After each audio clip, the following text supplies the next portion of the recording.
Hello, everybody! Southern California, how are you doing? This is Teran Rodriguez bringing you another edition of the SoCal Supreme Sports Show. We have a lot to talk about today, such as baseball-wise, the Freeway Faceoff is on the horizon this weekend. Angels versus Dodgers. The roles have been reversed. The Angels looked impressive starting out the week until today. And then the Dodgers, they're kind of slumping against another Southern California team, being the San Diego Padres. Have the Padres found their footing? Who knows? Also, with the NBA season winding down, the Lakers and Clippers will be looking to build as much momentum going into the postseason, which begins next week.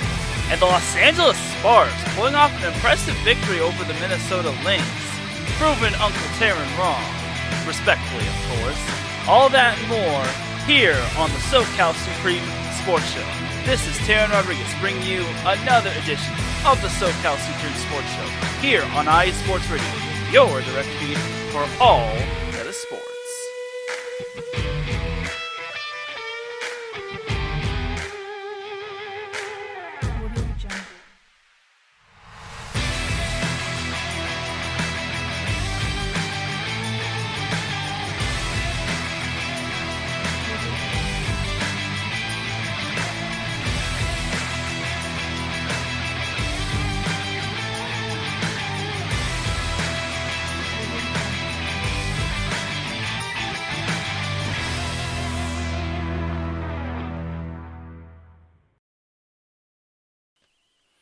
And once again, welcome to another edition of the SoCal Supreme Sports Show. Once again, this is your boy, Teran Rodriguez, on the mic, delivering it to you like Domino's Pizza or Pizza Hut or whatever pizza you like. Without any further delay, let's get ill with that pill when it comes to Southern California sports. We'll start things off with, I'm going to throw y'all a curveball. I'm going to start off with the Sparks.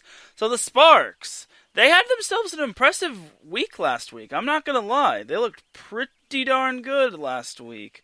Having beaten the Minnesota Linx in their most recent game. And, well, their most recent game was yesterday, actually. They beat the New York Liberty. But, unfortunately, we don't care about the Liberty. I'm just kidding. My prayers up to Sabrina.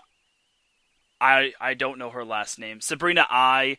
So, but the Sparks really impressed me last week. I thought they were going to take two. I knew they were going to take 2 out of 3, but how they were going to take 2 out of 3 was the main question. Like their first game last week was against the Indiana Fever. They beat them 86-75. Good win, but the Fever were winless. Then they barely lost to the Aces, 86-82. I think the Aces are much better than most people are giving them credit for. Currently, they are 6-2. Holy crud! This team was started off slow, and now they've won like 6 of their last 7. So good for the Aces, I guess. But the Sparks need not hang their heads, considering they played well that game. It was back and forth most of the way, but the Aces just had an ace up their sleeve, if y'all catch my drift. Sabrina. Oh, Larry B is telling me how to pronounce Sabrina Ionesco. Thank you, Larry. Yeah, I definitely appreciate you. So, Sabrina Ionesco. So, definitely gotta give prayers and thoughts up to her, considering she hurt her ankle, and she is one of my personal favorite players, especially from Oregon, even though I'm a USC guy. So prayers up to Sabrina. So back to the Sparks. The Sparks, yeah, they played good against the Las Vegas Aces. I didn't think they played too bad. Like, the first half was tight, and then they took the lead going into the fourth quarter, and then unfortunately they just ran short of gas. It happens. Like it's obviously a shortened season, but Larry V says he's got me. Gosh dang it, Larry. Yeah. So, gosh dang it, Larry. Yeah. Shout out to Larry V. And big shout out to Matt Hames, who just popped in the chat room. How's it going, Matt Hames? Great to see you again, buddy. So, back to the Sparks. So, what took the cake last week was the Sparks beating the Minnesota Linx 97-81. I didn't think they would pull off that victory because Minnesota is pretty darn good. And it's always a rivalry game when the Sparks and the Lynx play. So to get that big of a win by that margin over a team like that, that's pretty darn good. Darn good job.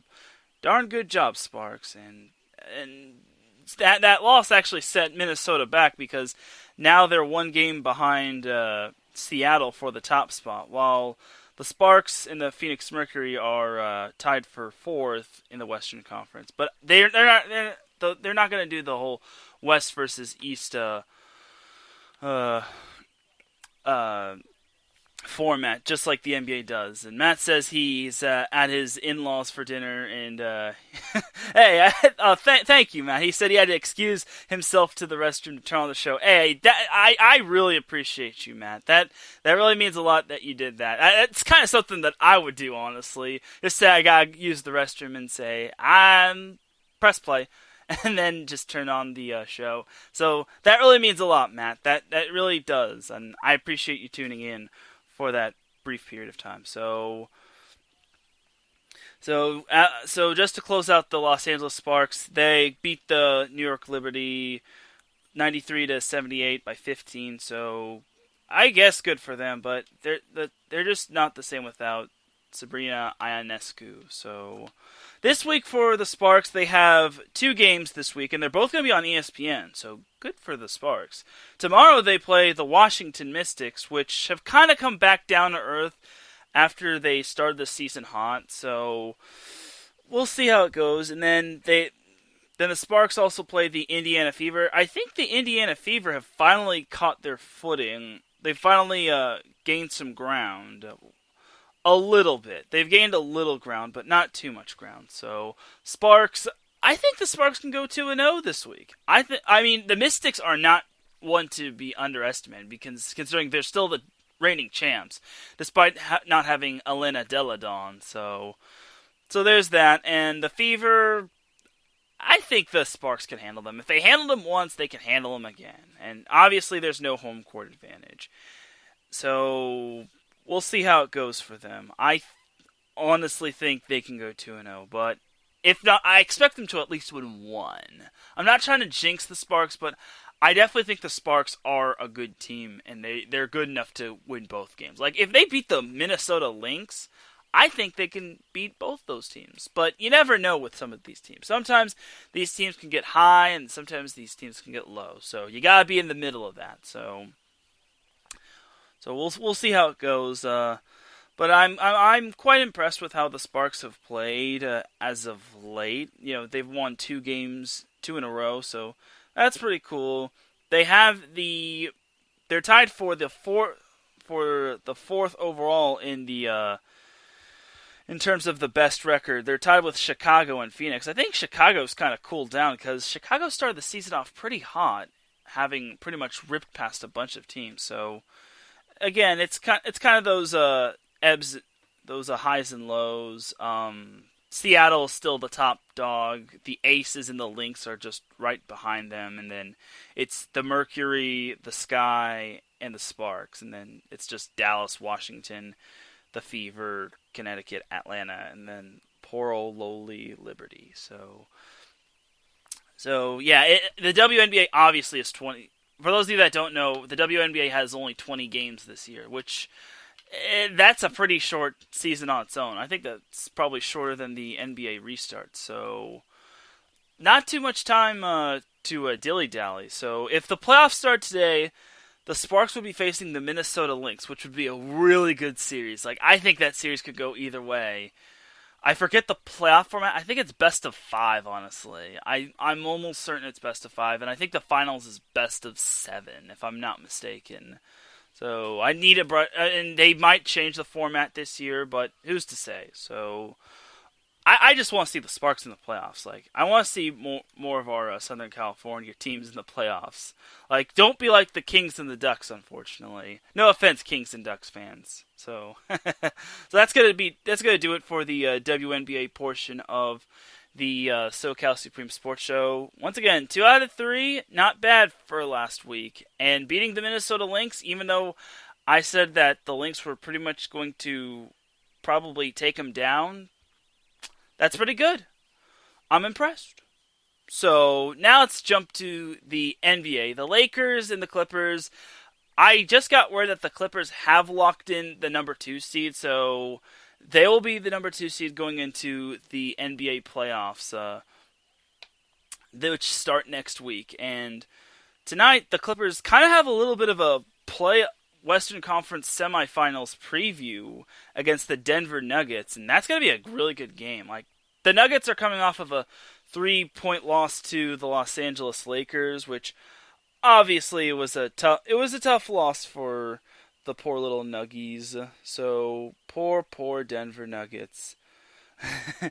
And for those of you that don't know, Kyle Kuzma hit a game-winning 3 with which was very impressive, and I actually want to see if I could try to pull that up, but I was very, very impressive. I was kind of impressed with how the Lakers played. I mean, the regular season doesn't really matter for the Lakers, honestly, but they were actually reeling, honestly. They had lost, 3 games in a row, and then they beat the Nuggets off of that amazing game winner from Kyle Kuzma, so that's pretty good.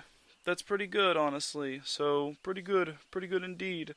So, honestly, it's good that the Lakers got that win, because I think they need as much confidence and momentum going into the playoffs. Like, obviously, I don't really care what happens in their last 2 games. Like, they play the Kings to close out the season tomorrow, and that's a 10:30 a.m. game if you're on the West Coast. But if you're on the East Coast, that's a 1:30 p.m. game. But that game doesn't have implications. Lakers have locked up number 1 seed.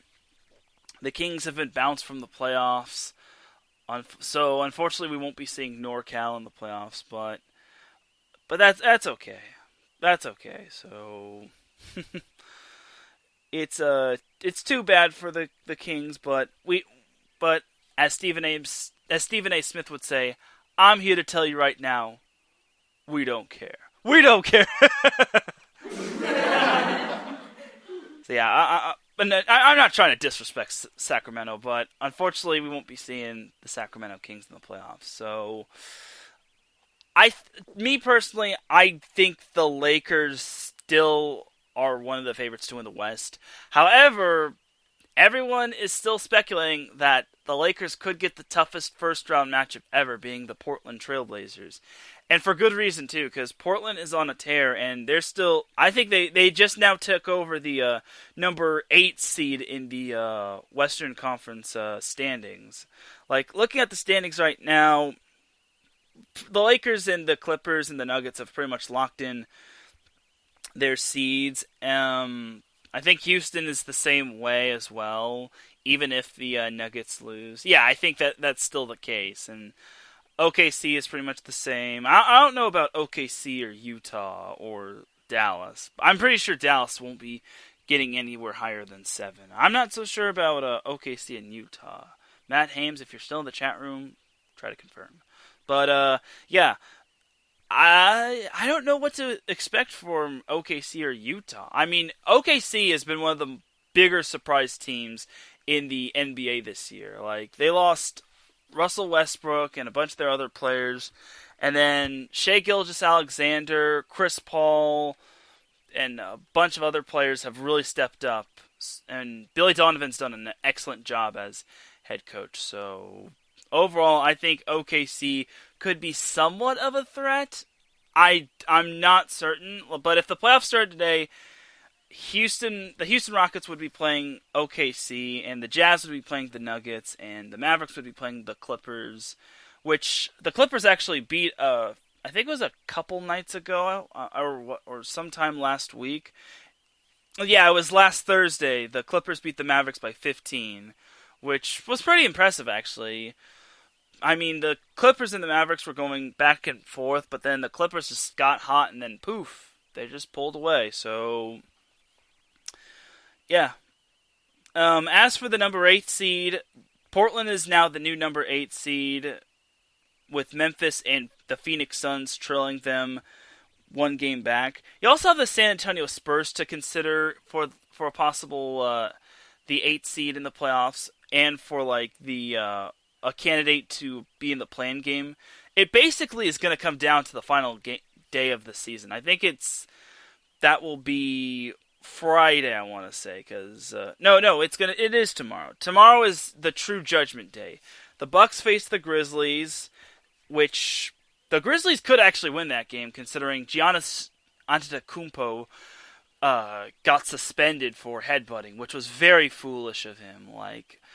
But at the same time, I guess I would assume Mike Budenholzer was going to sit him anyway, because you don't want to risk Giannis getting hurt. So I guess that suspension's still a blessing in disguise. But still, that is pretty dumb of Giannis, honestly. The Dallas Mavericks face the Phoenix Suns. Look for the Mavericks to actually try to avenge their early NBA restart loss to the Phoenix Suns, because I would think the Mavericks would want to improve. I don't think the Mavericks can improve on that number 7 seed, but they do need confidence going into the playoffs, because they're going to be facing a talented Clippers team. So look for the Mavericks to try to play spoiler, but that Phoenix Suns team has won 7 straight games. They're the only undefeated team in this NBA restart, so I definitely have to give it up for the Phoenix Suns. The fact that they had such a slim playoff chance, and they are this close to actually make the playoffs, they do need some help, though. The Suns do need some help, and they definitely need the Bucks to beat the Grizzlies. But the Grizzlies are pretty much do or die mode now, so that's a thing. And the Spurs need a lot of help. First and foremost, the Spurs face the Jazz tomorrow. Even if the Jazz do rest all their stars and the Spurs get the win over the Jazz, the Spurs, I think, need the Suns, Grizzlies, and Trailblazers to all lose in order to be in consideration for that play-in game. And honestly, that's a lot on the dish. That's a lot to ask for. I could still see the Bucks beating the Grizzlies, considering the Grizzlies are banged up and still reeling. They're lucky to still be in this thing. So with Ja Morant, the Dallas Mavericks, I could see beating the Suns, but the Phoenix Suns are just on fire. They're on one, man. So there's that. And then the Trailblazers, I definitely can see them beating the Nets. Though the Nets did beat the Clippers last week, which was kind of funny. Either way, the deck is stacked against the Spurs. Everything needs to go right for the Spurs, and everything needs to go awry for all the other teams. And even so, they have to win that play-in game in order to lock in as the 8th seed. And I think that would mean facing the Portland Trailblazers, and they'd still have to win said match against the Trailblazers, the Grizzlies, or the Suns. I could see them beating the Grizzlies, but I don't see them beating the Suns or the Trailblazers. Devin Booker has just been a force, and Damian Lillard has that Mamba mentality. Rest in everlasting peace, Kobe Bryant. So, and I like Damian Lillard's whole spiel about not clinching the 8th seed. Someone asked Damian Lillard, how's it feel to now be in the 8th seed? But he said, we're not the 8th seed yet. We're basically still trying to be the 8th seed. Just like how Kobe was like, job's not finished, back in the NBA Finals back in 2009, where the Lakers were up 2-0 on the Magic. So,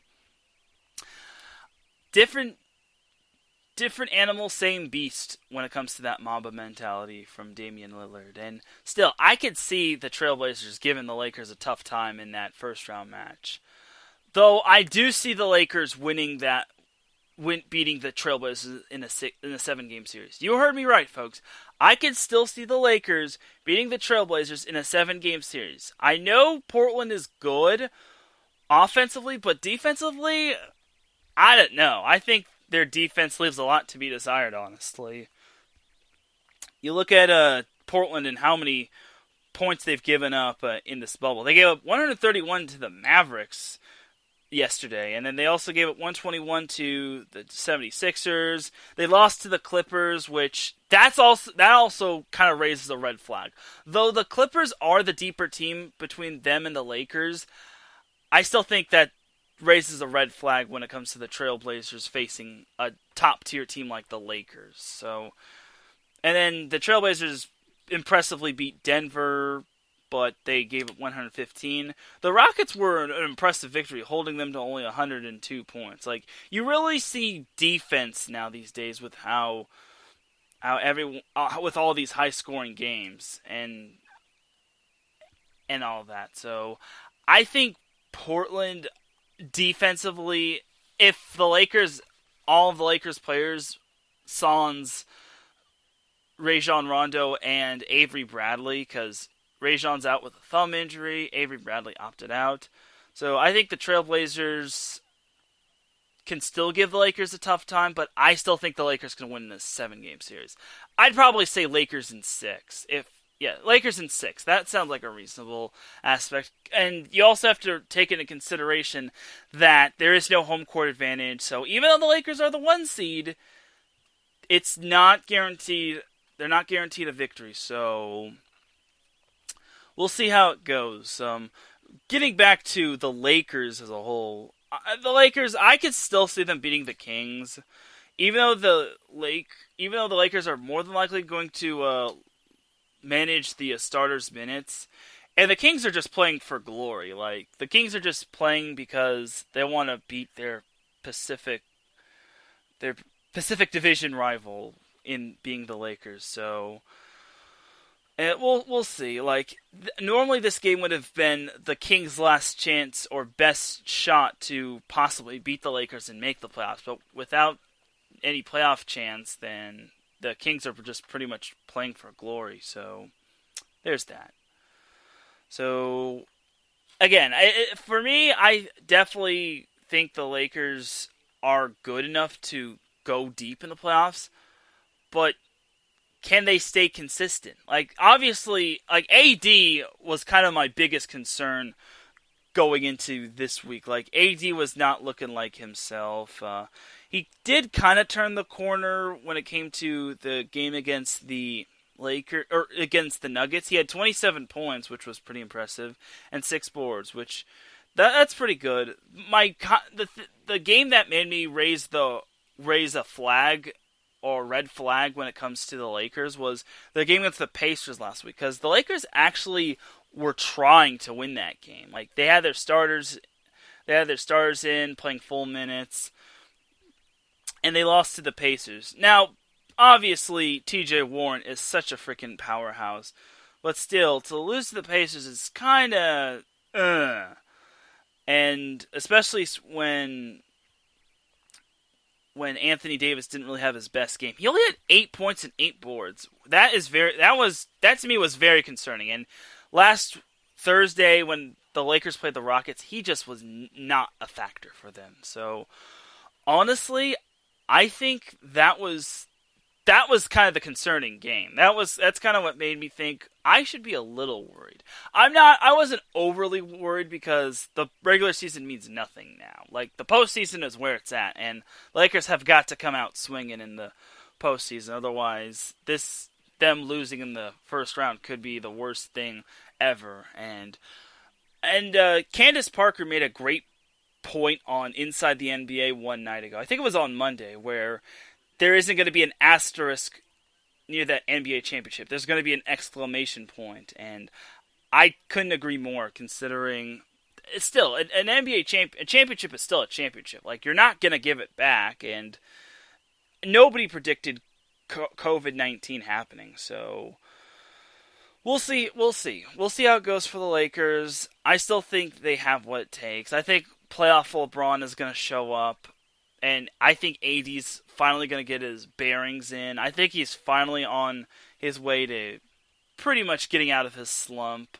I think this week is a good week. Was pretty much a good week for him to rebound and all that. And another thing I definitely got to add before I end my little segment on the Lakers is that if the Lakers get Kyle Kuzma involved, that'll make them so much better. It's not just the Anthony Davis and LeBron James show. They have other potential scorers like Kyle Kuzma, Danny Green, heck, even KCP, even Talon Horton-Tucker, who's been getting minutes. And that's the Lakers rookie. I think he's their point guard, shooting guard, combo guard, but he's got a long wingspan. So I think if the Lakers get their other scoring type players involved, what's the word?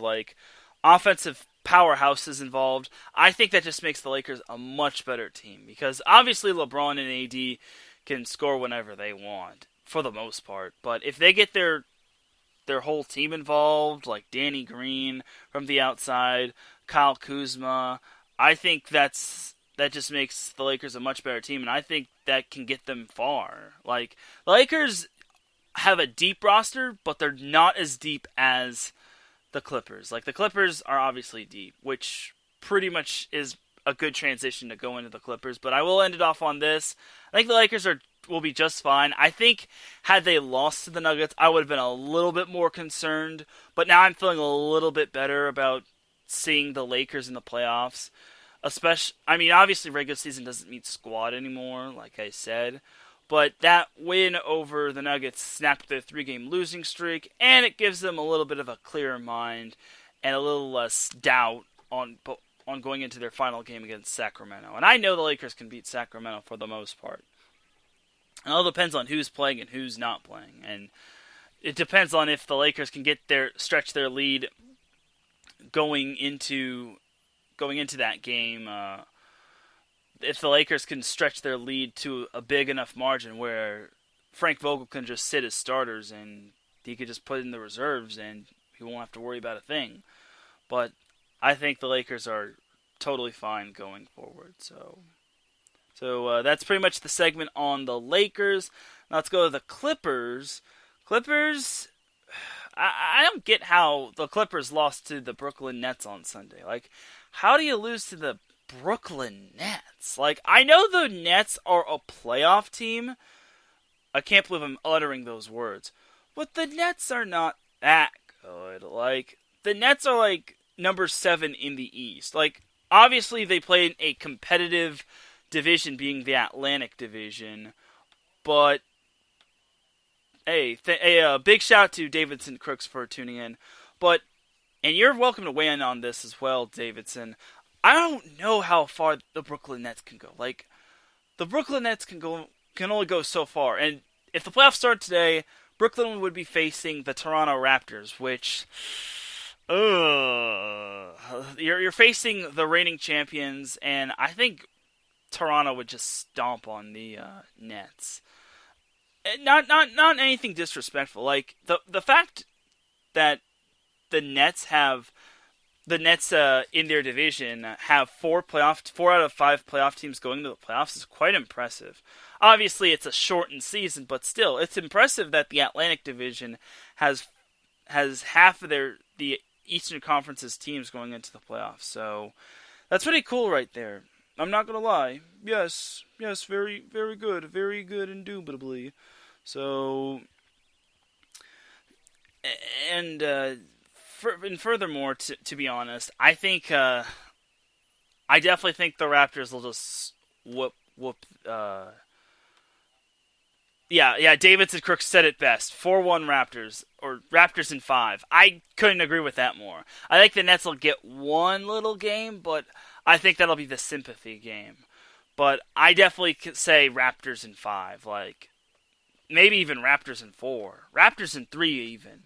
Frank, the Nets coach, will just forfeit. The Nets will be down 3-0 after getting blown out by 50, and the coach will be like, I don't care. You can have this win. We're all going back home to Brooklyn. Jay-Z, where you at, boy? But, yeah. I'm just being silly. But I'm still wondering how the Clippers lost to the Nets. Like, it doesn't make any sense, man. Like, come on. But I will say this, the Clippers should be fine. The Clippers have won 2 of their last 3 games. They beat the Trailblazers, which was very impressive to me. I thought the Blazers, with how hot they've been, were going to win that game. But the Clippers proved that they're still one of the better teams. And again, I still think Portland can give the Lakers a tough time, but I don't see Portland winning that series. I think the Lakers would win in 6, maybe 7 if everything got dicey. But I think the Lakers would beat the Trailblazers in 6. But like I said, the Clippers beat the Mavericks last week, which was impressive.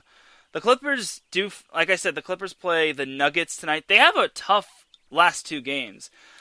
Friday they play the Oklahoma City Thunder. Now the Thunder, that's a really tough matchup. I think I don't see the Thunder.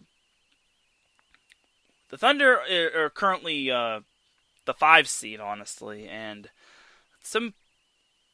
I don't think they can slip down any further than number 6.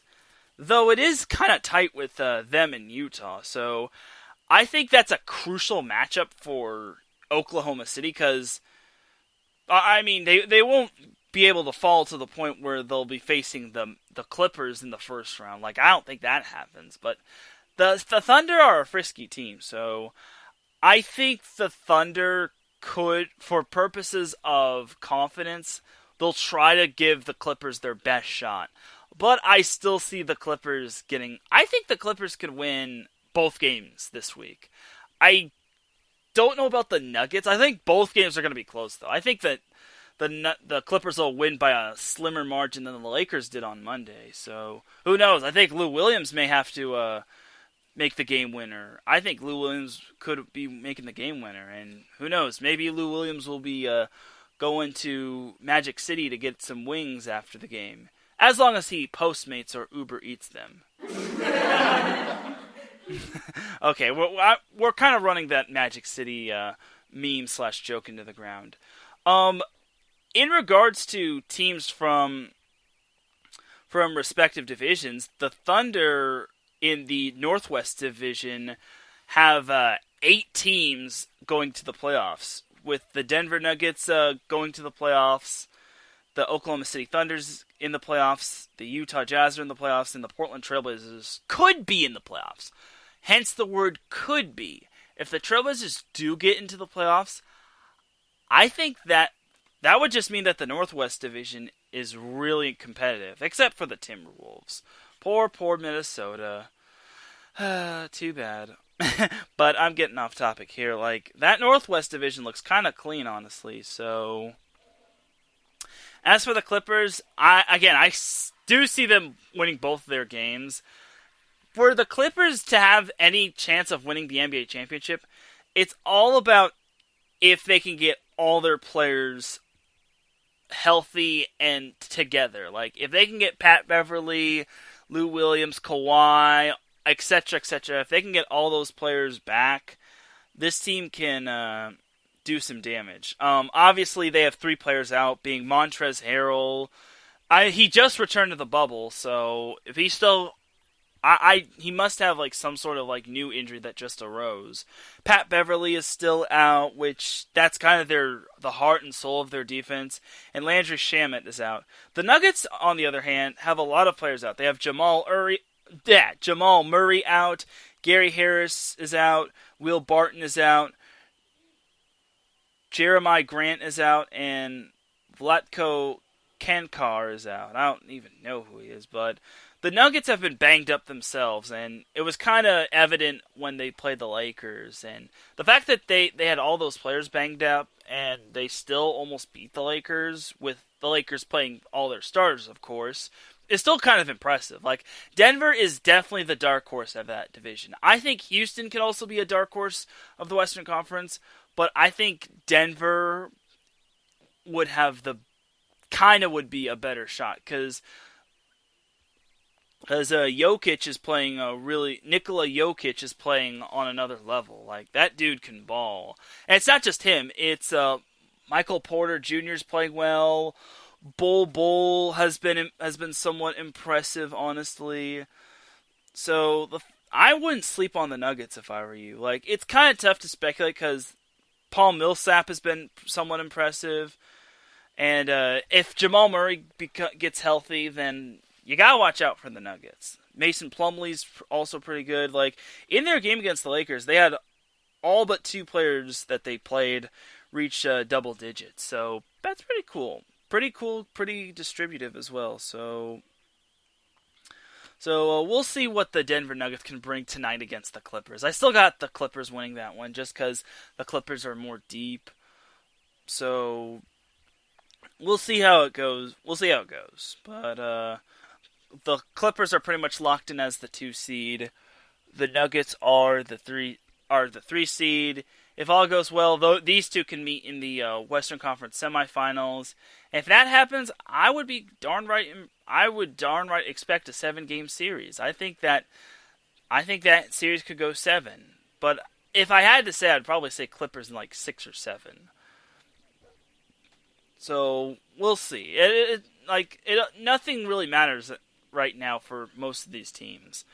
Like, they're just chomping at the bits for the postseason to begin. And honestly, I really can't wait for the postseason to start. And we'll see which of the Southern California teams falters and which Southern California team stays in the playoff hunt and for the hunt for their championship to bring home the glory to Los Angeles. So we'll see.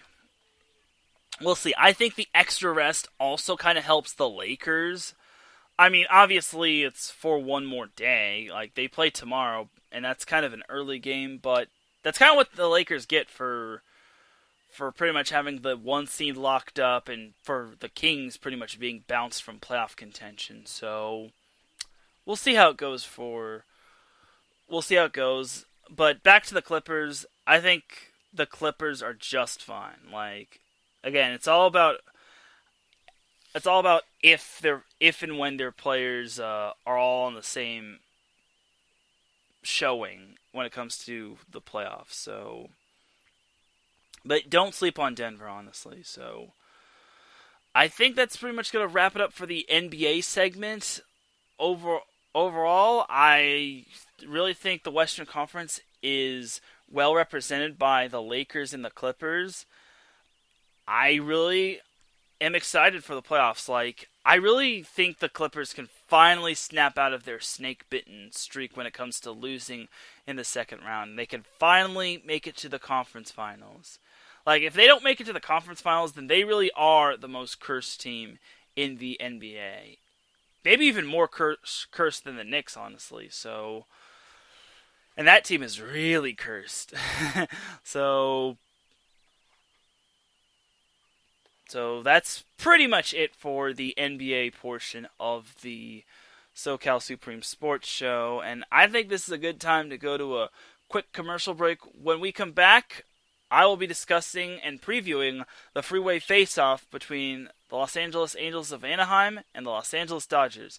And also I'll be talking a little about the San Diego Padres and how they've been impressive as of late. And I will also be talking about the Pac-12 canceling all of its sports through the year of 2020. So you're listening to the SoCal Supreme Sports Show here on iSports Radio, your direct feed for all that is sports.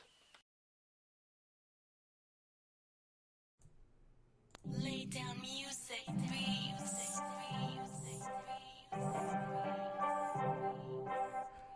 Hey, what's up, BS3 sports fans?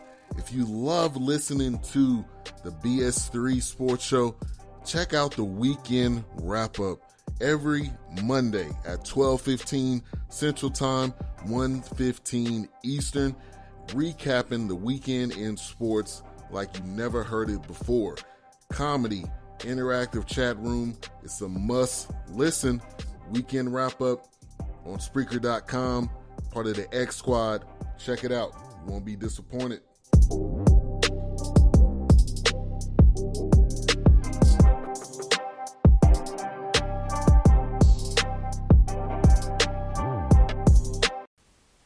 Attention, all sports fans!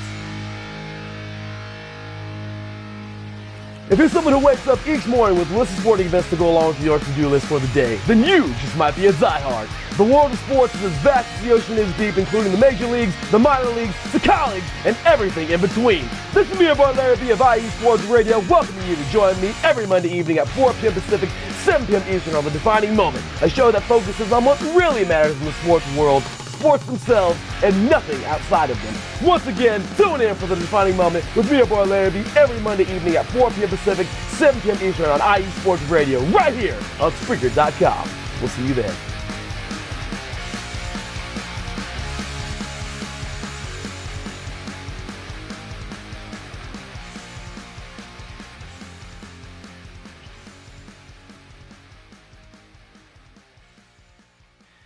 And you can catch that show along with a bunch of other shows here on iSports Radio. After this show, you can pretty much go to like the library of like each and every show and just check it out. Like, we have all kinds of shows here on iSports Radio. We just had the debut of our Chicago show. We have a motorsports show. We even have a show dedicated to NHRA. We have a show dedicated to all kinds of sports, not just like the mainstream sports, but every sport, including maybe cricket, honestly. We even have a show that's dedicated to the Las Vegas Raiders. We have a volleyball show. I wonder who is the host of that show. Anyway, back to the SoCal Supreme Sports Show. This is your boy Teran Rodriguez, and I'm gonna bring you segment 2 of the SoCal Supreme Sports Show, being the MLB portion of the show. So this week's marks the first Freeway Faceoff series between the Los Angeles Angels of Anaheim and the Los Angeles Dodgers. So, as of late, remember how I said this is the tale of two seasons with the Dodgers having lots of success and pretty much just looking like they're pretty much going to run through the NL West, and the Angels, who are struggling in the AL West, and pretty much are going to need a miracle in order to make the postseason. Well, let me just tell you, it's been an interesting week. Like for starters, let's go all the way back to Friday, where the Angels played the Texas Rangers. Oh boy. They lost on Mike Trout's birthday. Ugh. Like, what are you doing, Angels? Like, the Rangers of all teams? Like, you go from having an impressive series win where Dylan Bundy actually pitched a complete game. So, that was impressive as well. You go from beating the Seattle Mariners all the way to losing to the last place Texas Rangers. Like, the last place Texas Rangers. Like, I don't know, man. Like, I don't find any justification for losing to them. I get it was at Texas, but to lose 3 games? Like, spoilers, the Angels got swept in that series. Like, you're trying to keep pace with the Oakland A's and the slumping Houston Astros, which I'll be talking about in a little bit, and you're losing to the freaking last place Rangers. Like, this is why the Angels and their fans can't have good things in their life. Obviously, they have Mike Trout and Shohei Ohtani and Anthony Rendon, but what good are those players when you're pitching and your hitting is just not consistent? Like, actually, but honestly, in the game against the Rangers on Friday, their pitching wasn't too bad. The problem was they couldn't put a whole lot of runs on the board. And it's sad because they actually led 3-1 going into after the top of the 4th inning. Like, going to the bottom of the 4th inning, they pretty much just imploded. Like, I think the Rangers got like a bunch of walks, and eventually and another thing that really hurt the Angels was that they kept making errors. Like, Tommy La Stella was just atrocious that game. Like, come on, man. Like, that's disappointing. Like, and Tommy LaStella actually hit a foul ball, which was eventually caught by one of the Rangers players, which ended a bases loaded threat. So I don't want to bash Tommy LaStella too much, but you kind of blew it, man. But other than that, like, Saturday's game was kind of ugly. Like, the Angels got shut out that game, and they only got 4 hits. The Rangers actually had 4 hits themselves, but Joe Mann kind of made a questionable play. He left Patrick Sandoval in, and one of the Rangers players, Gallo, hit a 2-run home run. Now, I think that was it was questionable, but I understand the logic. Like, Patrick Sandoval is a so-so pitcher for the Angels. Like, the Angels pitching is pretty much a train wreck, obviously. It's a shipwreck. It's an everything wreck. But honestly, I think the Angels pitching wasn't too bad in the first 2 games against the Rangers. Again, the problem was their hitting. Like, the Angels hitting was pretty subpar when Albert Pujols accounted for half of their hitting on Saturday. Like I said, the Angels had 4 hits, and as I just recently said, Albert Pujols accounted for half of that. The other half came from David Fletcher and Mike Trout. That just goes to show you that Mike Trout needs so much help. And it's not just pitching-wise. Like, they got Anthony Rendon, and the Angels are still struggling. An offense like that should not be struggling. Like, Shohei Ohtani struggled, going 0 for 4. Anthony Rendon went 0 for 3. LaStella was 0 for 1. I guess Madden made a change, and Joe Adell was pretty average as well. He went 0 for 3, but he's a rookie. Like, we could forgive Joe Adell, but the fact that the Angels are struggling to put runs on the board is just disappointing. Like, it's one thing to have bad pitching. Like, obviously the Angels are snake-bit when it comes to pitching. But when it comes to, like, hitting, with all that hitting talent, it's very concerning if you're an Angels fan. So, and then the Angels lost on Sunday as well, losing to the Rangers 7-3.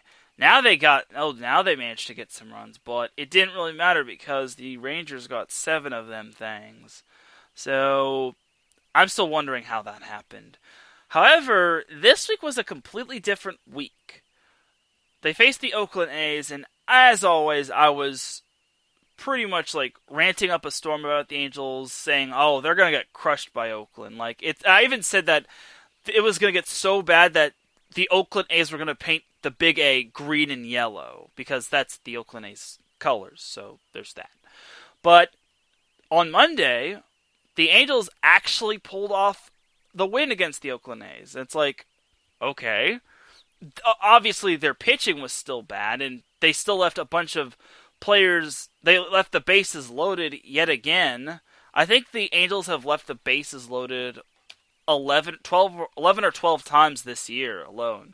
And that is very concerning. Like, the fact that they're doing that kind of shows why they're so far down in the AL West. Because the Angels are so much better than this. I think most teams know that. And if they're going to make the playoffs, I pretty much can see them having to finish second. Like, Oakland is still one of the hotter teams, though I'm going to be talking about that a little later. But it's going to either be second place or bust. Like, I don't think the Angels can be a wild card team with how challenging the American League is, with the White Sox being good and the Indians and the Twins. Like, I think a team from the AL Central that doesn't finish in the top 2 will be making the playoffs. Because as the AL West as it is pretty much a train wreck. Like, it's pretty much a log jam after the Oakland A's. It's pretty much a gong show and a clustering full of the Astros struggling, the Rangers somehow getting hot, the Mariners somewhat getting hot, and then the Angels struggling. So, just goes to show you that the Angels know the difference between having a heartbreaking loss and a comfortable win. So back to the Angels against the Oakland A's. They won their game 10-9 on Monday. They were actually down they were down 9-4 at one point, and then I'm just like, oh, forget it. The Angels aren't going to win this. It's pretty much over. And then I check on the game again, and it's like, okay, they're kind of making a comeback. And then pretty much they had the great hitting from David Fletcher, Mike Trout, and Anthony Rendon. Anthony Rendon, I think this series was the series that Anthony Rendon finally came out of his shell and proved that he was well worth the money. And then Mike Trout hit, with the game tied at 9-9 going into the bottom of the 8th, Mike Trout hit a solo home run, and that pretty much was the game winner. I couldn't believe it. Of all the teams that I think could have ended Oakland's winning streak, I didn't think that it was going to be the Angels of all teams. And that winning streak, let me tell you this, the Oakland A's had won 9 in a row going into Monday's game against the Angels. And for the Angels to pretty much win a heavyweight fight and not having go extra innings, it's impressive. I think that was honestly impressive by the Angels. Now, did I also see what happened on Tuesday coming? No, I didn't. But I'll be getting into that a little bit shortly. Just going to wrap up on Monday when it came to the Angels and the A's. Angels, to me, were kind of the Dr. Jekyll and Mr. Hyde. They're kind of that frisky team that everyone expects them to actually not do good, but they do good. It seems like whenever I say the Angels are going to struggle, they do the exact opposite. Whenever I have faith in the Angels and I think the Angels can do something good, they wind up disappointing me tenfold. So I think it's just a me thing. No, I'm just kidding. But the Angels are an up and down team sometimes. So now let's get into Tuesday's game between the A's and the Angels. The Angels, surprisingly, their pitching and their hitting was right there. Yesterday, they pretty much slacked the A's, and obviously they only won 6-0, but the pitching was just right on point. Dylan Bundy, now that guy coming from the Baltimore Orioles has been the best thing for the Angels this season. Let me tell you why. He's pitched a complete game already, and then he went 7 straight innings with giving up only 4 hits, and I think he recorded 10 strikeouts yesterday. That was very darn impressive by Dylan Bundy. He has definitely been the bright spot for the Angels' dark season. So keep in mind, the Angels signing Dylan Bundy pretty much left them out of the Garrett Cole sweepstakes, which I have mixed feelings about, but I guess signing Bundy for cheap was pretty impressive as well. So good stuff on getting Dylan Bundy, and I think Dylan Bundy has found his consistency. I just think he needed a new home. I think he just needed a new home, new environment, just a new fresh start. Kind of like Ryan Tannehill when he was with the Miami Dolphins, and then he got traded over to the Tennessee Titans. So I'm excited to see what Dylan Bundy has to offer. And but the thing is that he went 7 innings, and I was every inning he kept on staying in. I was like, are we sure we should have Dylan Bundy in? It's one thing to obviously have him in, but remember, this is a hot team being the Oakland A's. They're the spoilers. They're actually the top of the AL West, and for good reason too. They have a lot of great hitters, and the fact that they swept the Houston Astros last weekend was pretty darn impressive as well. So I was very impressed. I think that win right there was probably the Angels' best win of the year. I was obviously going to say their best win of the year was against the Astros, winning in extra innings without Trout and Ohtani, but they had to win in extra innings. The Angels were leading that game for the most part, and they pretty much let the Astros back in the game. So, and the Astros were struggling, and they were banged up as well. So, I definitely think the Oakland that win yesterday over the A's was a very impressive win for the Angels. And then the Angels were brought back down to reality in the worst way possible as their bullpen imploded again. I couldn't believe it. Like, the Angels actually, and the thing was, the Angels were actually trying to make a game out of it. Like, I thought the Angels were actually going to pull it off. Like, they went down early to the A's today. I think they went down 3-1, and then they tied it 3-3, and then the problem was I think it was in the 8th inning where the Angels kept walking the players from the Athletics, and it's quite sad, honestly, because sweeping the Athletics would have been a big time confidence booster for the Angels going into the Freeway Faceoff. And yeah, it was the 8th inning where pretty much everything just fell apart for the Angels. And unfortunately, Griffin Canning gets handed the loss because he gave up 4 earned runs. Poor guy. I will say this, I don't think Griffin Canning is bad, especially since he had such a great game against the Houston Astros, I think it was a couple Saturdays ago. But as for the pitching overall, like, it was just not good for the Angels. Like Buttrey kind of dropped the ball. Kenyon Middleton didn't do well. Like, Griffin Canning was not himself. It's obviously another reason, probably though, is because the A's are such a good team. Like, there's a reason why the Oakland A's are first place in the AL West. Obviously, the AL West is a complete logjam of teams that are hot and cold. But obviously, Oakland has so much firepower on their has a lot of firepower on their hands, like Ramon Laureano, Matt Olson, I believe his name is Matt Chapman. They have the Matt brothers, Marcus Semien. Like, the Oakland A's are freaking loaded, and if the Oakland A's keep up their consistency, this could be one of the more surprised teams. Obviously, the Houston Astros are banged up, and it showed in last night's loss against the Giants, and everything's just gone awry for the Astros. But I think if the A's play their cards right, like, they could go for a deep playoff run this year. How far they can go depends on the consistency of their hitters and their pitchers. Like, their pitchers have been, Like, Mike Fiers has been, Today was a different story, holding the Angels to 5 hits and only 4 runs. Chris Bassett was very impressive, and only giving up 2 runs, so... check that. He only gave up 4 runs.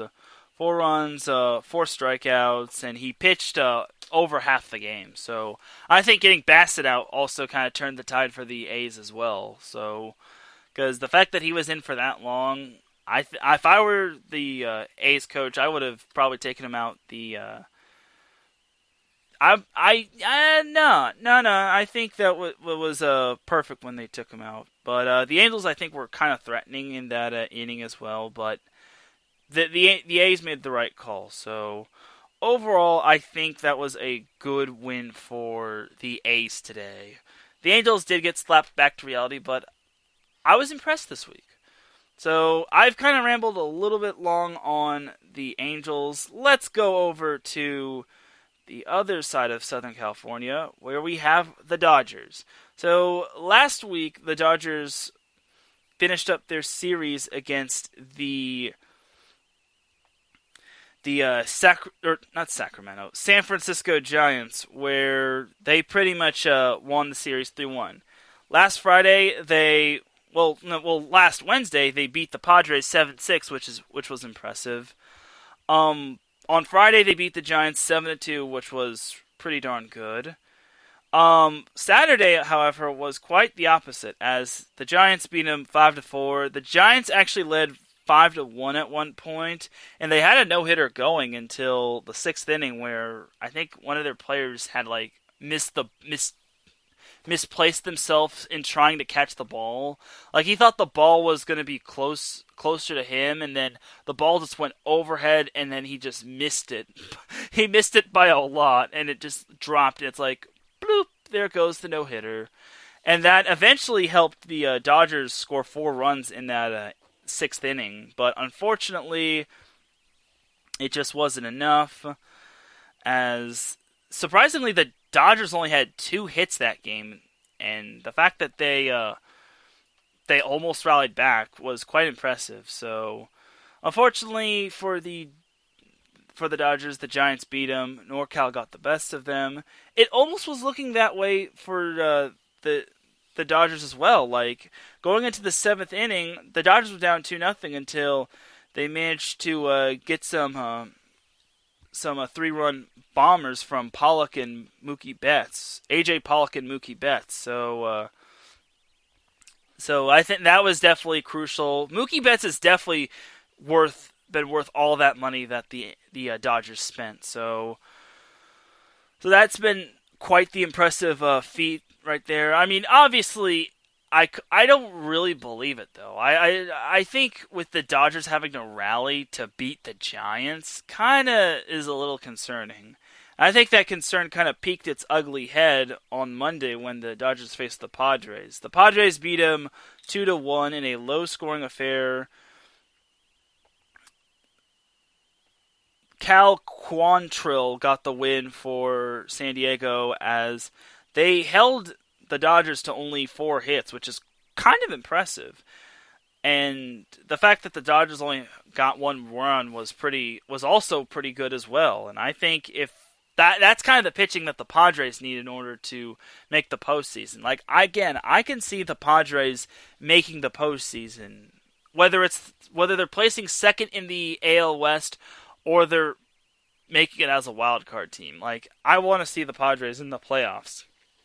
I think it would be great for the city of San Diego as well, because San Diego is long yearning for a champion or a playoff caliber team ever since the Chargers left him. Thanks, Dean Spanos. But anyway, for the most part, that was an impressive victory. Great way to set the tone for the Padres. Yesterday, the Padres had another impressive win over the Dodgers, having won 6-2 with a grand slam from former Dodger Manny Machado, which that was definitely the biggest punch in the face for the Dodgers with that grand slam coming from Machado. So Ross Stripling suffered his first loss of the season for the Dodgers. But as for the Padres, I really was impressed with, despite giving up 9 hits against the Dodgers, I still thought they were quite impressive. And and this series is kind of proving to everyone that the Padres are not to be messed around. If the Padres can get the sweep, that's great.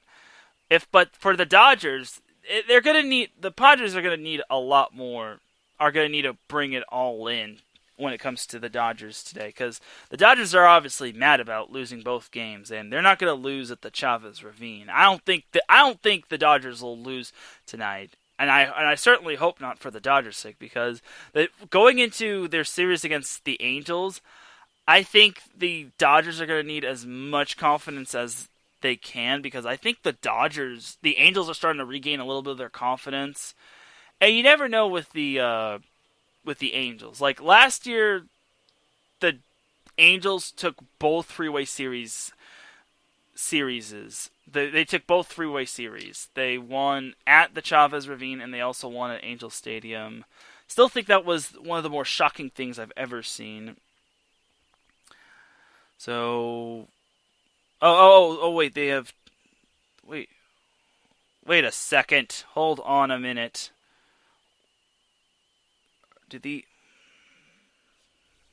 I'm looking at the Padres schedule. Silly me. I was tripping. I was like, wait, where's the Dodgers schedule? Don't they play the Angels? Yes, the Angels and Dodgers play this Friday. And I guess the Dodgers and the Padres have a 4-game series. So silly me. I definitely think if the Dodgers get swept, which I don't see happening, I don't see the Dodgers losing tonight and tomorrow. If they lose tonight and tomorrow, then the Dodgers have a lot of worrying to do, because the Angels get a day off tomorrow just to like rest and just think about what they need to do in order to beat the Dodgers. As honestly, I think the Dodgers are going to come in mad. I think the Dodgers are, when they face the Angels, they're going to come in with a lot of revenge on their minds, because having lost all 4 Freeway Series games is kind of demoralizing. But at the same time, you look at the tale of 2 teams last year. The Angels wound up missing the playoffs. The Dodgers wound up making the playoffs. You hate to see it, Angels fans, but it is what it is. So overall, I think the Dodgers need to at least get one, if not both. If they get both, I like the Dodgers' chances against the Angels this weekend. If the Dodgers get 1 out of 2 between tonight and tomorrow, I think the Dodgers have a somewhat good chance. I somewhat like the Dodgers' chance. If they lose both games, then I would be a little worried if I'm a Dodgers fan. Just because it's the Angels are starting to play a little better. Like, obviously they were exposed. They were exposed tonight with their ugly bullpen play. But at the same time, I think Trout is starting to regain his bearings. Anthony Rendon, I think, is starting to catch fire as well. I think when it comes to Anthony Rendon, I think he's finally woken up. And big shout to Ben Suttereth for joining me in the chat room. Says, what's up to everybody. Hey, thanks for tuning in, Ben. I definitely appreciate you. Big shout to Ben Suttereth and BS3 Radio for tuning in. So, thank you, Ben. Thank you for joining me in the chat room. It's greatly appreciated. So, Ben said it best. Dodgers have no excuses this year. And he said hopefully Mookie's okay. Yeah, Mookie Betts is battling somewhat of an injury, but I think he should be fine. But we'll see. If he's not playing in the Freeway Series, then that could be something to note. But overall, I think the Dodgers will be, like Ben said, the Dodgers have no excuses this year. I think the Dodgers also should be just fine. I think the Dodgers should be able to do some damage as the season progresses.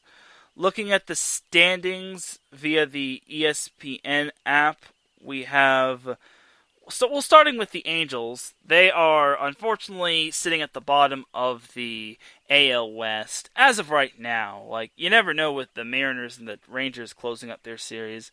And I think the Astros were trailing the Giants in their game. So, either way, the Angels are still sitting at the bottom of the totem pole. But second place for in the AL West is pretty much a logjam.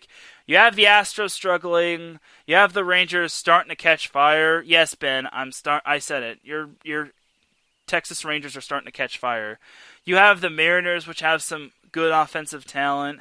Then you have the Angels, who have good potential, but they're just not showing up, and they're just not doing well. And the funny thing is that their run differential is -5, which is pretty impressive, but they're just not putting runs on the board. And that with all that offensive talent, they should be doing better.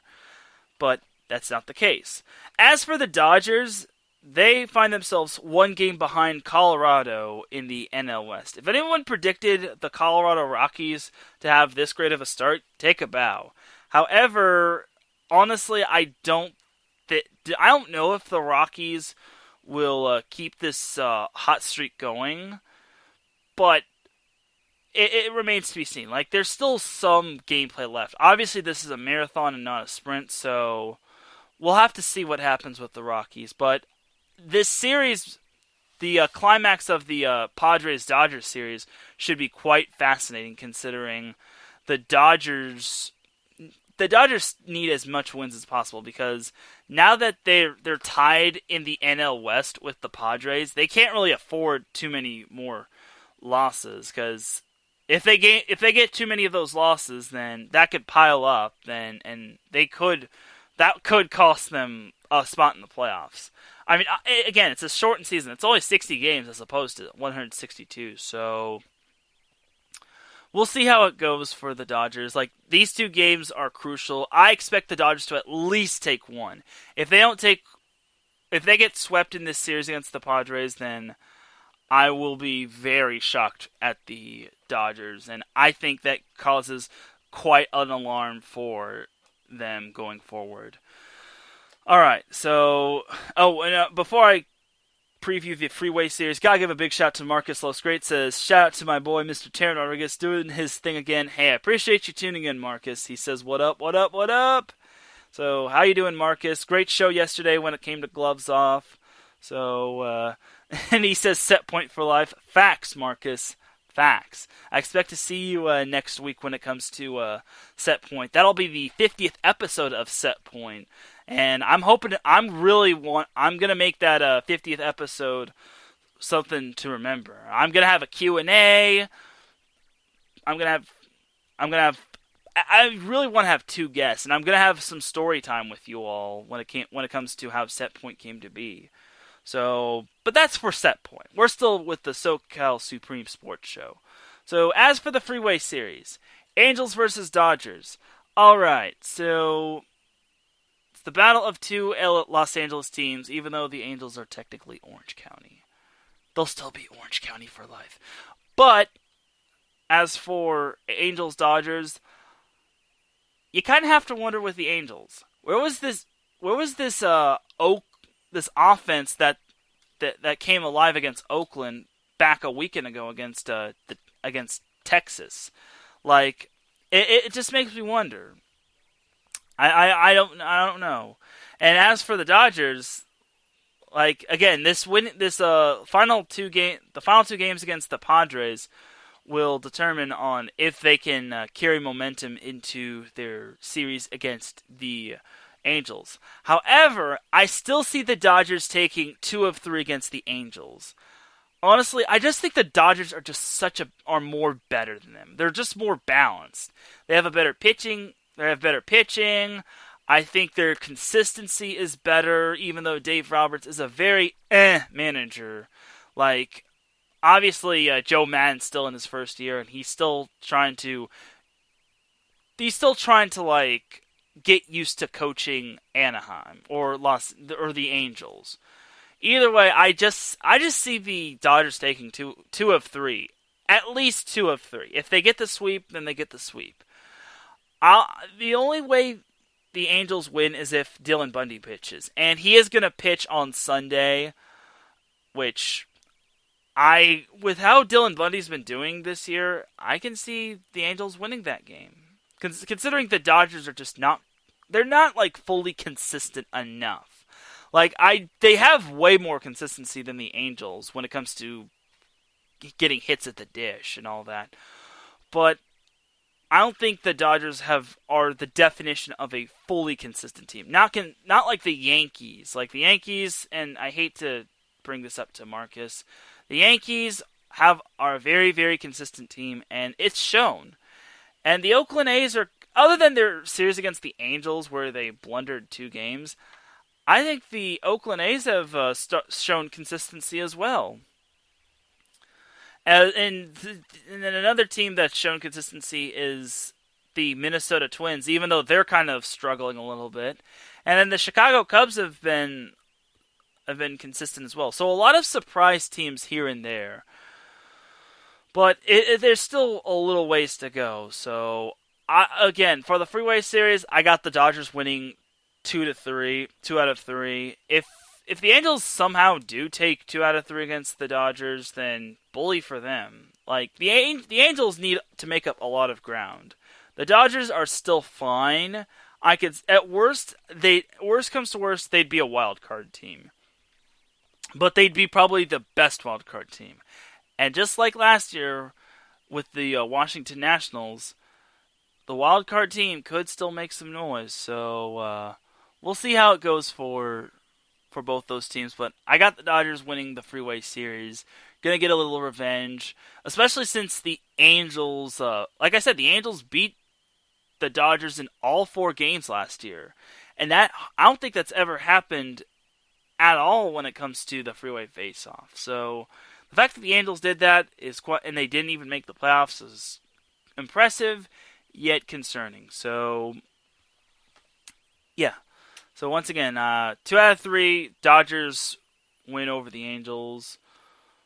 The only win that the Angels are going to muster up is when Dylan Bundy pitches on Sunday, and the Angels' pitching staff is so thin.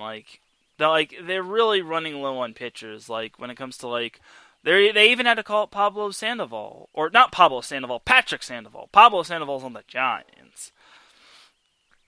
So it's gotten to the point where they've had to call up Patrick Sandoval, and he's not really on the consistent roster. So we'll see.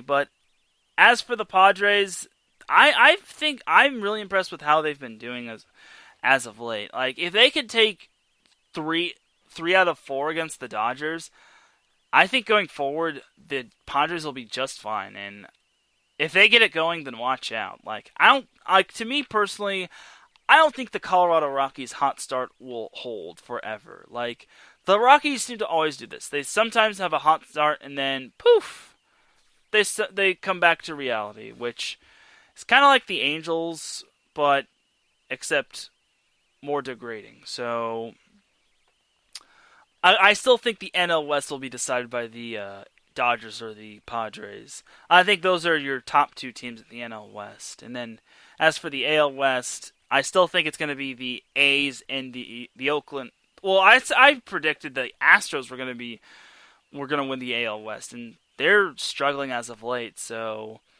with the Astros struggling, I definitely can see the Angels trying to salvage a lot of wins. Like they need to salvage as many wins as possible now that the Astros are struggling, and it's too bad both the Mariners and the Rangers can't lose when they face one another. So I think the only way they could both lose is if it gets rained out or something. But even so, I think they're still gonna try to make it up or anything like that. So overall, and Tatis, or however his name is pronounced, has been doing really well for the Padres, and he could be the next face of the MLB. So I'm quite impressed, and I wish him nothing but success. And hopefully he does become the new face of the MLB.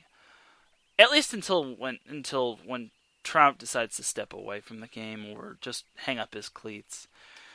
But I digress. So I think that's going to do it for the baseball portion of the SoCal Supreme Sports Show. Now before we send you all on your way, I need to talk to you about the Pac-12 canceling all fall sports. This was a disappointing thing to hear. The Pac-12 not only canceled all their college football games, but they canceled all their fall sports, and they canceled all sports until 2021, meaning no more USC UCLA, no women's volleyball, no men's soccer, no women's soccer, no water polo, none of that.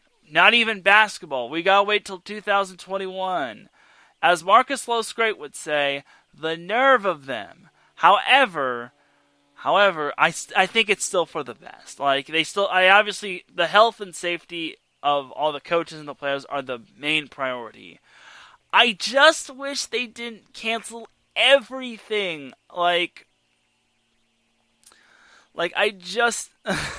Marcus says, I'm pissed. Facts, Marcus. Facts. I'm pissed as well. I just, if they had just minimized everything, I wouldn't be overly disappointed. If they had just canceled college football, I would have been just fine. But they canceled everything. No. Especially for women's volleyball. How is... I know Stanford's not Southern California, but how is Stanford supposed to repeat as... Marcus says, if the ACC can do it, why not the Pac-12? Facts, Marcus. Thank you. Why can't the ACC... If the ACC can do it, which is a Power 5 school, why can't the Pac-12? And the Big Ten as well. Come on, Pac-12. Please. But back to what I was originally saying. How is Stanford's women's volleyball team supposed to repeat as champions when they're not going to be able to play this year? And same with the women's soccer team at Stanford. I think I think it was UCLA that won the NCAA championship in men's water polo as well. Or was it Stanford? I honestly don't. It was one of those two. I don't think it honestly wasn't USC, which was sad because USC has a great men's water polo team. But honestly, how are some of these Pac-12 teams supposed to repeat as champions when they're not even gonna get the chance to? I agree with Marcus. I'm pissed. The nerve of them. I gotta rip a page out of Marcus's book. I will return the page though, Marcus. But I am totally PO'd. And again, especially with volleyball being canceled. Like, I don't want to get into my first world problems of volleyball being canceled. But that is, for the millionth time, that is a socially distanced sport. There's not a whole lot of physical contact. And they could just play it in a freaking bubble. Please. Just play volleyball and the not so physical contact sports in a bubble. Like, I mean, I guess cross country would be the only other non-contact sport to a part of the Pac-12, and maybe swimming as well. But then again, you have the waters as well. So either way, I am disappointed, and not it wasn't just the the Pac-12 that pretty much postponed all of its sports. The Mountain West also just canceled all their fall sports. Well, they've postponed it. Which is the nicer way to put it. They haven't canceled anything. They've just postponed it. But it's still pretty much. We're still not going to get any Mountain West sports this year. Meaning, I think there's like a few teams from the West Coast in that when it comes to the Mountain West. I think San Diego State, which in football they're pretty good. I don't know about the other sports, but again, the Mountain West canceled postponed all their fall sports, and the Big Ten also pretty much postponed their. Although the Big Ten isn't really in Southern California, the Big Ten, I also need to make note of this. Yesterday on Set Point, I said the Big Ten has postponed all of its football games. That's not true. They have postponed all of their fall sports. Every fall sport, when it comes to the Big Ten, has been canceled. And I don't want to go too much on a volleyball tangent, but the Big Ten, when it comes to volleyball, women's volleyball at least, is freaking up there. Nebraska is up there. Wisconsin, that was the favorite to win the NCAA Women's Volleyball Championship this year. They won't be able to get the chance to freaking do that. Penn State won't be able to get a chance to freaking win the crown. Like I don't understand. Like Marcus just said, if the ACC can do it, why can't the Pac-12? Why can't the Big Ten? Come on now. Oh my goodness. I'm just, at this point, I'd be surprised if we got college football. But I did like what Nebraska did. They said they'd still try to play some college football. They still try to play like a college football schedule or something like that. And that's good for Nebraska football because I think of all the Big Ten schools, I don't think anyone would expect Nebraska's coach to say that. So the fact that their coach came out and said, we still want to play football is quite impressive. But it's very disappointing. It's very disappointing, honestly. And I think the Pac-12 being canceled really stinks, especially for all their fall sports. And the worst part is it's not just all their fall sports. It's all their sports in general until 2021. The fact, that just means I want 2020 to end right away. It's just, 2020 has not been anyone's year. With the whole coronavirus, with the passing of so many living legends, and all that. So, 2021, where are you at? So that's just my little rant, but I would be surprised if college football came back. I'd be surprised if any college sports would come back, honestly. And it's disappointing that more of these conferences are just canceling sports. And Marcus said it best. 2020 has been straight trash. And I couldn't agree with you more, Marcus. So, man.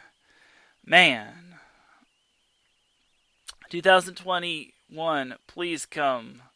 So, I'm hoping we can make the Earth gets to make the comeback from being down 42-0. Like, if the Patriots can come back from being down 28-3, the Earth can come back from being down 42-0. Though they're probably losing like 72-3. Either way, I still have faith. I'm not gonna be a Debbie Downer. We gotta have faith in this world, and we obviously gotta continue to hope for the best, and hope that we could at least get back to somewhat normal. Like, this is pretty much our new norm, unfortunately, but we all just got to adapt. So that's just my little spiel. Like if you're still listening, then I definitely appreciate you. We're pretty much going to wrap up here, but first, before we send everybody on their way, let's pretty much get ready for closing time. Yes, I actually renamed the Bring It On Home segment Closing Time, pretty much to do some housekeeping and to pretty much just recap everything that's been going on with IE Sports Radio. So, starting from the top, on Sunday, we had Mr. Davidson Crooks and Mr. Dentarius Locke doing Fast Break on Sunday. That show talks about basketball, and it starts at 5 p.m. Pacific Time, 8 p.m. Eastern. So definitely catch those two. On Monday, we had the Unfiltered Truth theoretically go live on Monday, where Phil Jones and Phil Robinson talked Las Vegas Raiders. I only wish it would have been cool if the Raiders had moved to Los Angeles. I could have talked about them, and who knows, maybe I could have done a crossover with Phil and Phil. Except not really. Anyway, Unfiltered Truth comes on at 6:30 p.m. Pacific Time, 9:30 p.m. Eastern Time. You can catch Phil and Phil on Periscope, and you can catch them on Spreaker, and I think you can catch them on YouTube as well. Then on Tuesday, which was yesterday, we had the return of the Kansas City Shuffle. Yes, Dave Friedman and Ryan Pesquire Davis made their triumphant return and talked pretty much everything Kansas City sports. They go on at 6 p.m. Central Time, which is basically 4 p.m. Pacific Time, if you're where I'm at, which is California. Then we had my other show, Set Point, which basically talked volleyball, go on yesterday at 5:30 p.m. Pacific Time, 8:30 p.m. Eastern Time. Yesterday I had Craig Pizzanti as a guest. He is the head coach of Huntington Beach's boys and girls volleyball team. So if you're interested in listening to that, then definitely do. And then rounding up yesterday's shows, we had Marcus Losgreat, who I definitely appreciate you being in the chat room, man. If I didn't say that before, I'll say it again. Marcus Losgreat had an amazing show yesterday. He talked about the postponement of Mike Tyson and Roy Jones Jr. and all things combat sports. So that goes on at 7 p.m. Pacific Time, 10 p.m. Eastern Time. And I definitely would recommend listening to Marcus Losgreat. He comes at you live, straight from your mama's basement, in a crispy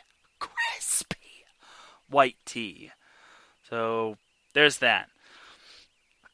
So now getting back to the schedule. Today we had Adam Karnick go live with the Chi-Town Weekly. I believe that's what it's called.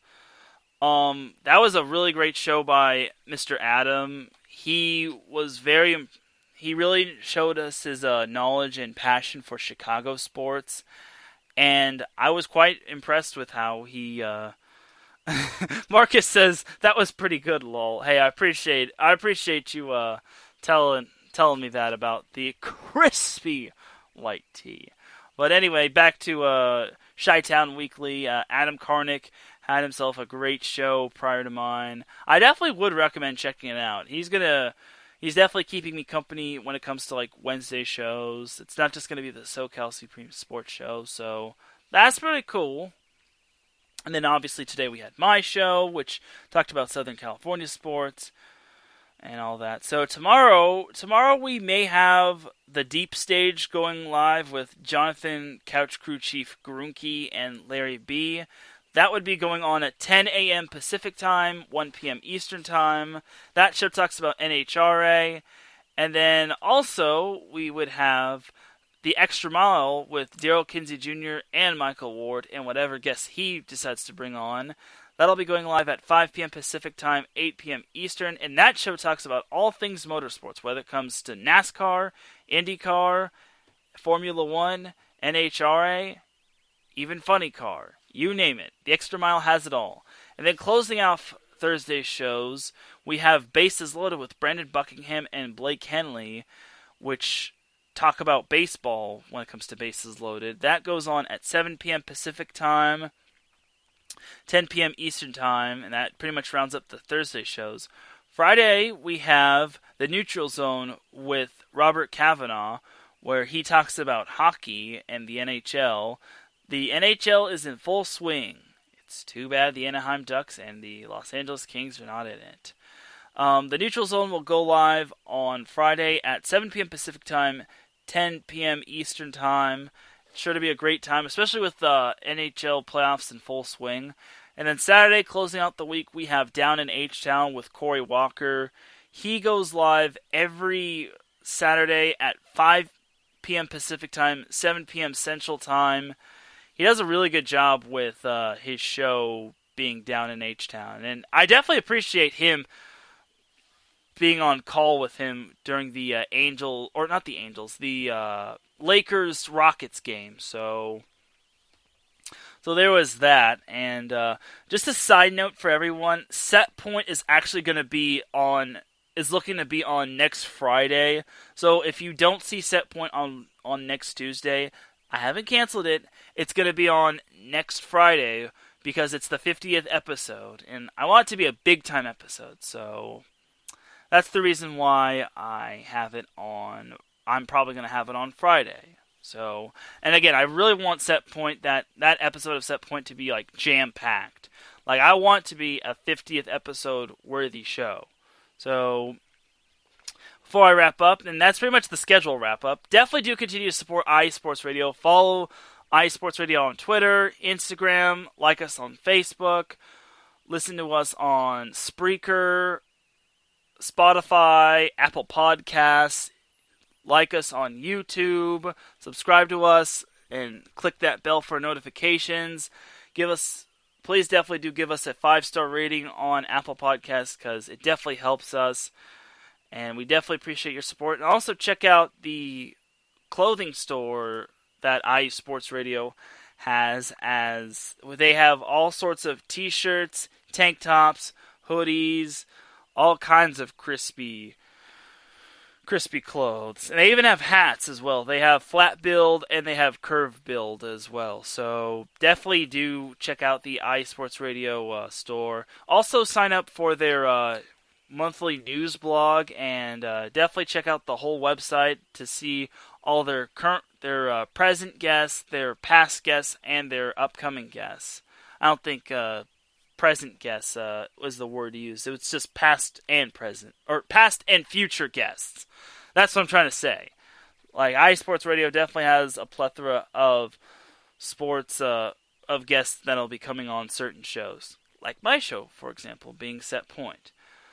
But, yeah, that's pretty much going to do it for this week's episode of the SoCal Supreme Sports Show. I definitely do appreciate everybody tuning in and staying on for as long as possible. If you are tuning in live, thank you for tuning in for the past 90-plus minutes.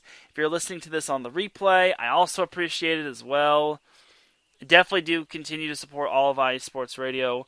I also forgot to mention, Friday, we have the Sports Brunch with Seth Eves and Matt Owens, which will be going live at 8 a.m. Central Time, 8 a.m. Pacific Time, 11 a.m. Eastern Time. So definitely got to throw the Sports Brunch in there. Matt and Seth do a great job. They have great team chemistry. You can also check them out on USRN as well and Mixlr as well. So definitely got to check out the Sports Brunch as well.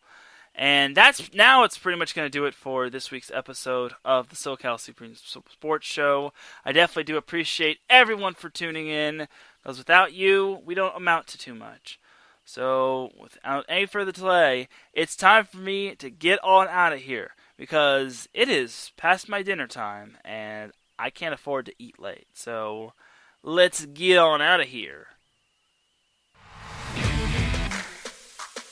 So once again, thank you all for tuning in to the SoCal Supreme Sports Show.